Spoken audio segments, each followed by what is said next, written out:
We have brought a question before YHWH. Is it true that our such in a pre-existent state was not immortal, because the word teaches that only Messiah has immortality? The first verse drawn is Ezekiel chapter 23 verse 24. It is not a soft beginning. It speaks of chariots, wagons, wheels, buckler, shield, and helmet set all around, and then the decisive word, I will set judgment before them, and they will judge you according to their judgments. This opening places the soul within a tribunal. It says plainly that the soul is not above judgment, and its continuing life is not its own possession. That is a caution, and we hold it. The soul that asks about its own eternity must first bow before the one who sets judgment. Yet the full reading, and the mathematical reading beneath it, resolve toward a yes. The lead is cautionary, the whole is affirmative. The warning is not set aside. It is kept, and it keeps the answer from becoming flattery. The governing word comes from Psalm 104 verse 24. YHWH, how manifold are your works! In wisdom you have fashioned them all. The such belongs among those fashioned works. It is a creature, not an uncreated immortal thing. This is the root of the answer. Life is received, not possessed before the world began. The question assumes a pre-existent state, but the drawn text points the other way. It points to fashioning, to wisdom, to a beginning in the hand of YHWH. That is the first word of comfort, because it means the soul is known by its maker, not left to its own permanence. Genesis chapter 24 verse 36 speaks of Sarah, who engendered a son in her old age, and to him his estate was assigned. The heir receives life and inheritance by promise, not by an inherent immortal past. What has forever is the Word and the chosen one. The creature receives its portion, but the portion is given. The old age of Sarah shows that life is not a property the soul carries from before. It is a gift that comes in the appointed season, by the voice of the covenant. Job chapter 25 verse 5 says, Look even to the moon, and it shines not. Yes, the stars are not pure in his sight. If even the lights of the heavens lack purity before him, then no creature can claim immortality from itself. This is not a word of contempt, it is a word of truth. The moon and the stars are mighty, but they are not pure in his sight. The soul is not higher than the stars. The soul's permanence is not self-generated. It is held in the mercy of the one who sees impurity and yet calls the covenant faithful to stand. The awe of this verse is that the same YHWH who looks at the stars and finds them impure also fashions the soul and gives it a place in his sanctuary. Hebrews chapter 11 verse 4 says that Abel, being dead, still speaks. This is not natural immortality. It is the witness of faith received by YHWH. The dead continue because the covenant God remembers and testifies, not because the soul is its own living flame. Abel's voice outlives his body, but it does so by faith, not by an inherent deathlessness. In the same way, 1 Corinthians chapter 6 verse 11 says, You are washed, you are consecrated, you are rendered covenant faithful in the name of YHWH and by the Spirit of our Elohim. Life is not a property of the such before creation. It is the gift of the name and the Spirit.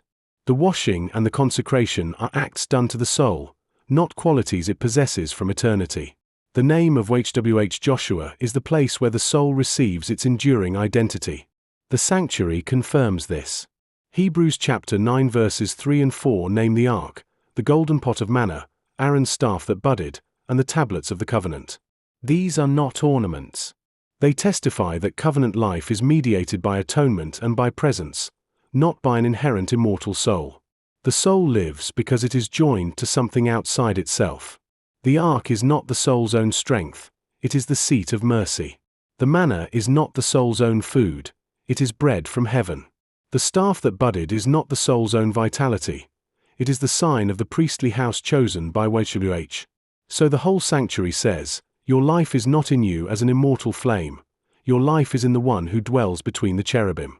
The mathematical reading does not override the text, it confirms the text.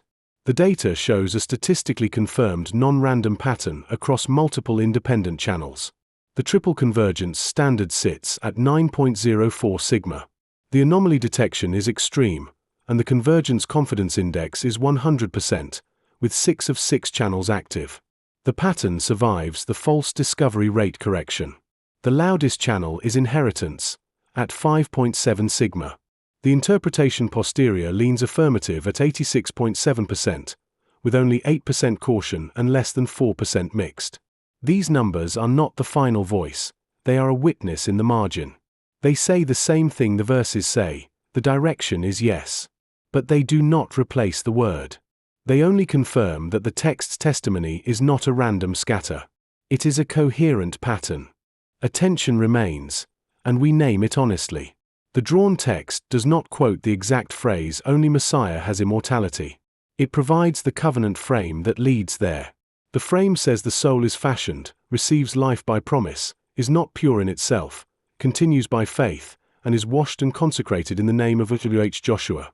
That is the substance behind the phrase. The phrase itself is not contradicted, it is implied by the whole movement of the witness. So the answer is a firm and gentle yes, with a pastoral caution. The soul is not above judgment, and those who deny the word place themselves outside the gate.